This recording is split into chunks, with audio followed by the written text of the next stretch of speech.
Welcome to the Kelly Healing Project, where we have real conversations about healing, growth, and stepping into your power.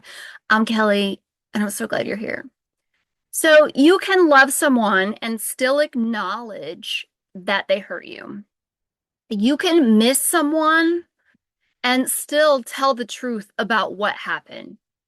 And you can have compassion for someone without excusing the impact they had on your life. I think sometimes we feel like we have to choose.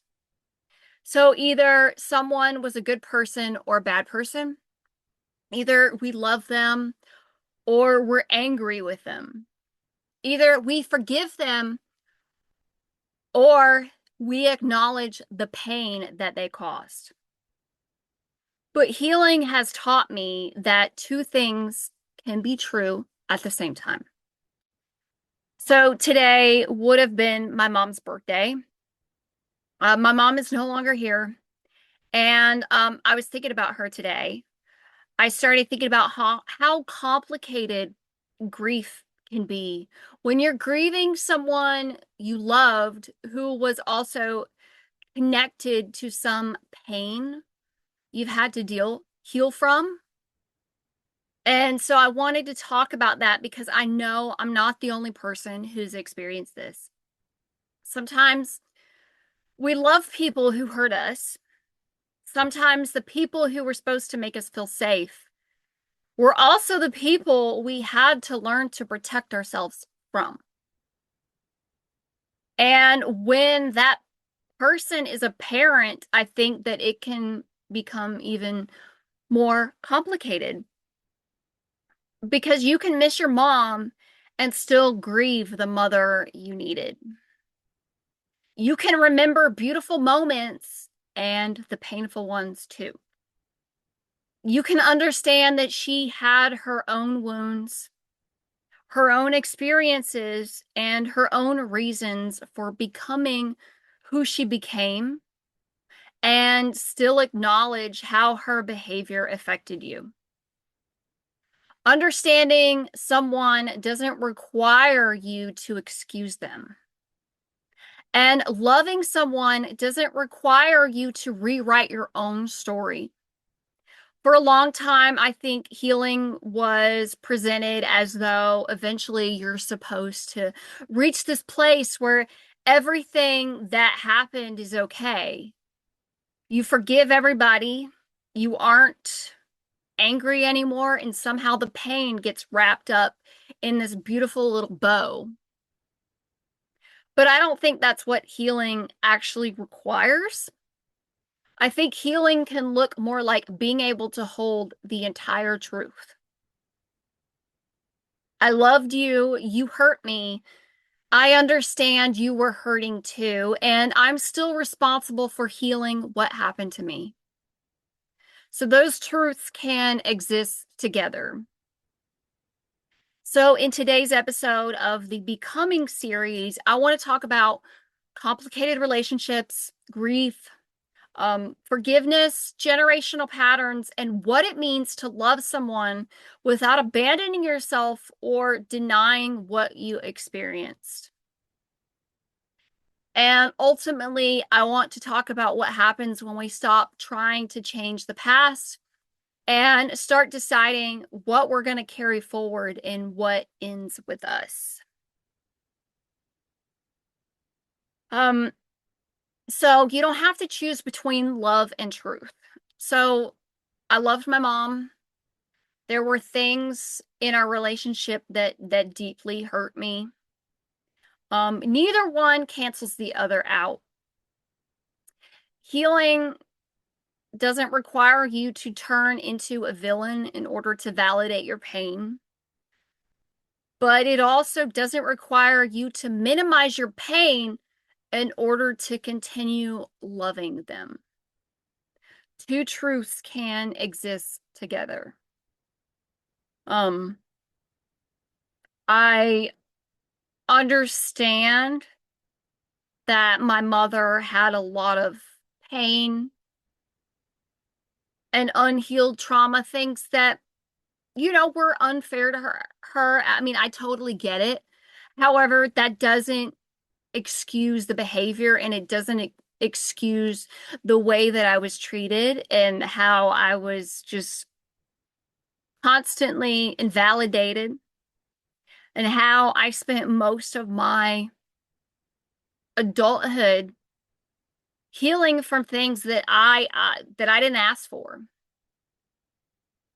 and how most of my adulthood has become overcoming different patterns of behavior that were related to how I dealt with trauma growing up, and um even learning to use my voice and learning to not silence myself, not make myself small, and learning to see my worth after years of having somebody just diminish my own worth and my own experience and my own feelings. And, even creating this podcast, it's been a whole journey. A lot of it has been, and it hasn't been easy for me. And I feel like I make things look easy. However, they're not easy. But if you keep going, things do get better. If you keep working at it, like every day, I'm constantly improving, and I don't think I ever really take much of a break. This whole journey has been just, it's it's become an obsession for me, because I know that if I remain consistent and I keep working at it, that eventually I will overcome this. And I gave it a meaning as, this didn't come to break me, this came to build me. And from that, I became such an incredible, I didn't see my worth before. However, now I truly do. And I'm such a, excuse the language, badass. And I just keep going. And I may not have been responsible for this trauma. However, I do have the responsibility of healing it. And I will heal it, and I will overcome it, and I will have a beautiful life. And I don't know, that's just me. And I strongly feel like this is one of the most overlooked things. But the meaning that you give things that happen to you that may have not been your fault, is what you're going to get out of it. So if you give it a meaning of, this came to break me, everybody's against me, blah, blah, blah, life just sucks, then that's what you're going to experience. However, if you give it a meaning of, this came to build me, and from this, I'm going to get my power back, and I'm going to find my voice and my truth, and I'm going to use it to help others, and I'm going to speak for other people who are afraid to use their voice and project outwards. Because I have worked through a lot of blockages in my throat chakra, and a lot of not being able to speak up. And I've worked through a lot of that. And I know there's a lot of people out there who, they haven't worked through it and they don't understand, and they're still living in that box that was created by their abusers, thinking that that's reality. However, it's not. Because even me growing up, I knew something was wrong. However, I didn't fully understand it until later. I thought there was something wrong with me. No, there was nothing wrong with me. There was nothing wrong with you. And there's nothing wrong with any of y'all. However, you have the responsibility of healing the trauma. But let me tell you, grief isn't always simple. Sometimes you're not only grieving the person who died, you're grieving what happened. You're grieving what never happened. You're grieving conversations you'll never get to have. You're grieving the mother you had, and perhaps the mother you needed, but didn't always have. And that's what can make grief in complicated relationships so confusing. You may experience love, sadness, anger, compassion, grief, guilt, or longing, sometimes all at the same time. So you're allowed to grieve the person and the relationship you wish you could never have. And that's exactly what I've experienced because when my mother, when she passed away,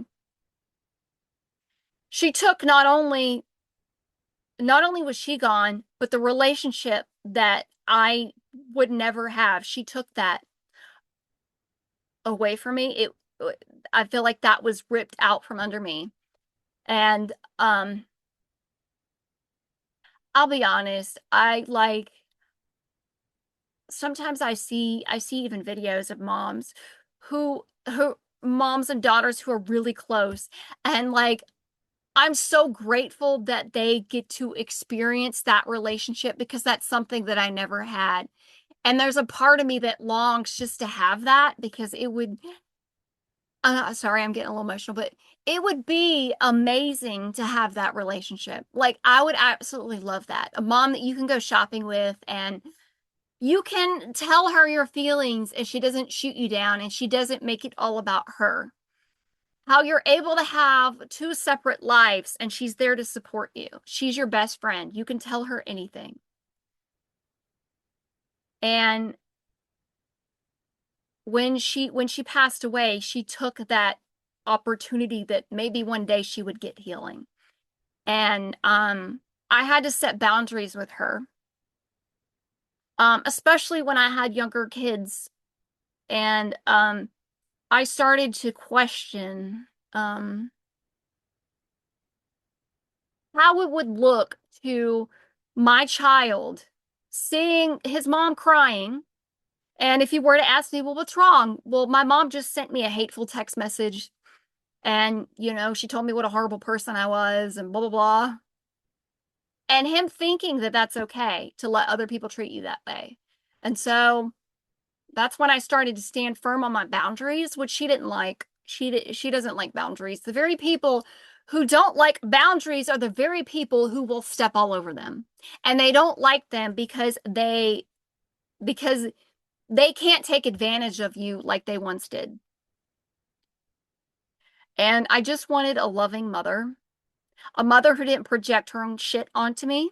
And that's exactly what she did, is she projected a lot of her shit onto me. And it's not my burden to carry. That's all hers. Was it unfortunate that she grew up in an environment that was extremely traumatic, that she felt scared and terrified, and she would, even as an adult, she would revert back to like this childlike state? Yes, that was extremely unfortunate. However, we all need to take responsibility for the life that we have, even if we didn't ask for it.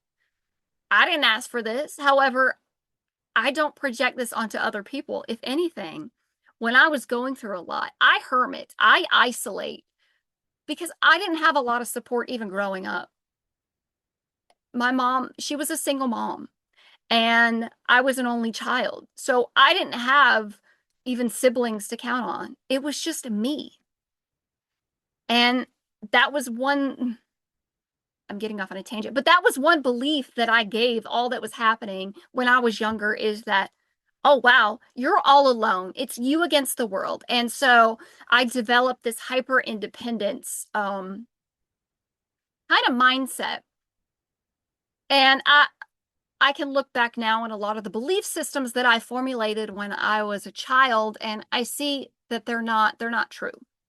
And that's now not how I want to experience life. However, even that hyper independence, I mean, it served me. I mean, I see a lot of other people who've had support, and I feel like they're playing life small. However, I don't do that. If I want something done, if I want to do something, then I go after it. I do it because nobody's going to do it for you. Unfortunately, that is how the world works. If you want somebody to come save you, nobody's coming to save you. There are other people who have done it before, and they can teach you how to do it just like me, using my voice to speak up and to help other people. However, I cannot come and knock on your front door and say, you know what, you're tired of all this trauma. Here, let me wave a magical wand and let it all disappear. I'm so sorry, but that is not going to happen. That's not how things work. That's not how life works.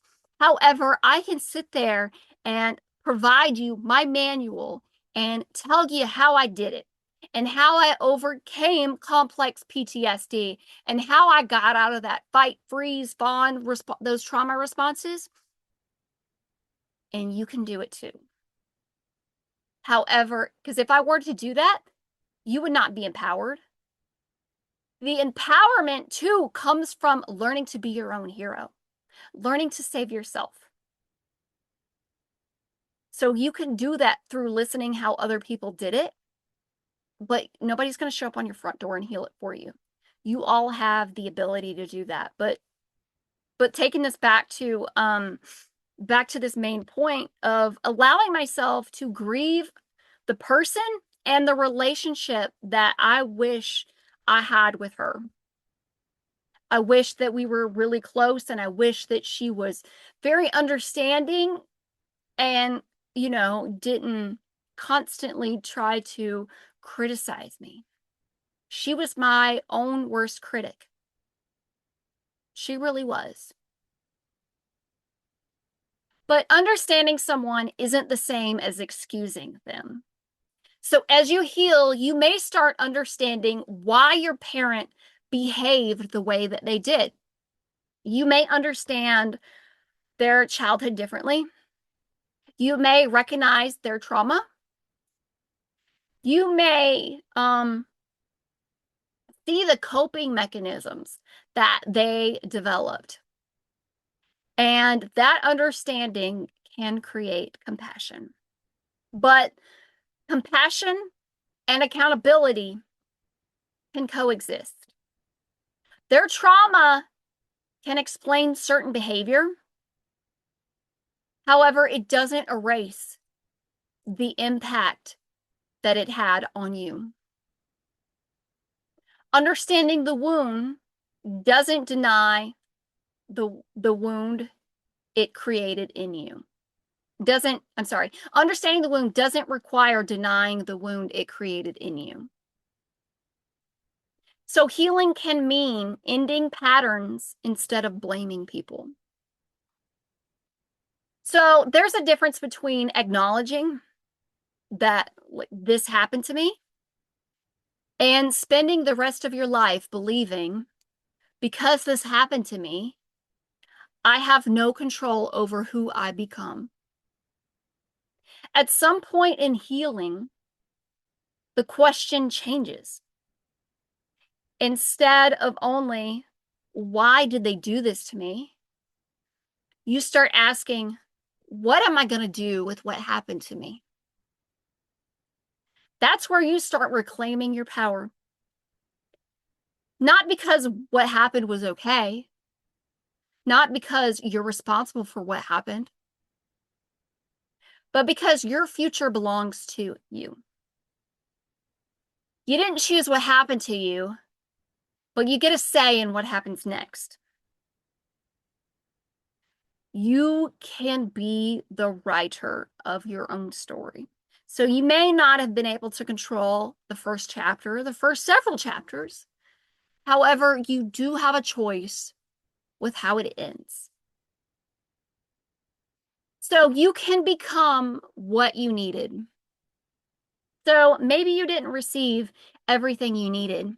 Maybe you needed emotional safety, validation, protection, encouragement, someone to listen, someone to tell you that your feelings mattered, someone who respected your boundaries.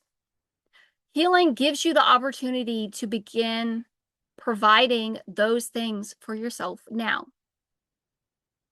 You don't have to spend the rest of your life waiting for someone from your past to become the person you needed them to be. You can become someone who protects you, someone who listens to you, someone who believes you, someone who doesn't abandon you.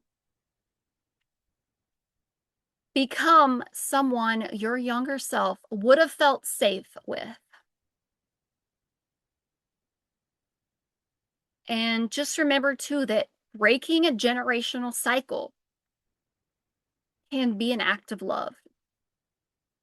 So you can acknowledge where you came from without carrying everything you inherited. Some things you kept, some things you appreciate, some things you heal, and some things you decide, this stops with me. Breaking a cycle doesn't mean rejecting your family. Sometimes it's one of the most loving things you can do for yourself, for the people who come after you, and even in recognition of the people before you who may have never had the tools to do it themselves. You can honor where you came from without repeating what hurt you. You can even set those boundaries out of an act of love for yourself and for future generations. Because if you don't do something different, then nobody else will. It goes back to that quote, if you don't change anything, nothing changes. Like, you have to make changes. You can't keep repeating the same patterns and expect something different to come out of it. That's the definition of insanity. The definition of insanity is doing the same things that you've always done and expecting a different result. So in order to break generational patterns, generational trauma, to break the cycle, you're going to have to do some things that are different than what your ancestors did. However, like I said, it's an act of love. Loving someone doesn't mean that they didn't hurt you. And acknowledging that they hurt you doesn't mean that you never loved them. Both can be true. I can love my mom. I can miss my mom. I can even have compassion for the things she went through. And I can also tell the truth about the things I've had to heal from. And maybe becoming isn't about changing the past or pretending it didn't affect us. Maybe becoming is deciding what we do with it. What do I want to carry forward? What do I want to heal? What ends with me? And who do I want to become because of, not in spite of, everything I've learned? We don't get to choose everything that shaped us, but we do get to choose what we continue carrying. So thank you so much for listening to the Kelly Healing Project. So remember that healing is not about becoming somebody new. It's about reconnecting with who you truly are, healing the past, empowering your future. So if you'd like to connect further with me, you can visit me at thekellyhealingproject.com, or you can email me at thekellyhealingproject@gmail.com. So thank you for listening, and I'll see you next time. Bye.